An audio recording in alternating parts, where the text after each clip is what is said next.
আমাদের গরমের ছুটি শেষ, তাই এবার স্কুলে যাওয়ার পালা। জানো তো, যে সময় স্কুলটা খুললো সেই সময় আবারও গরম পড়ে গেছে। বাট যখন বন্ধ ছিল স্কুলটা, তখন কিন্তু বেশ বৃষ্টি হয়েছিল। আমরা তখনই ভেবেছি, ইস, এখন কেন বন্ধ হলো স্কুলটা।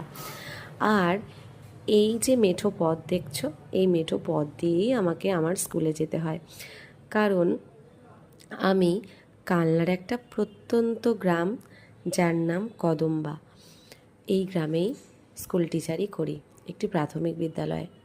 বাচ্চারা অনেক দিন পর থেকে দেখলে তো কেমন দৌড় নাম ডাকছি 1 2 3 4।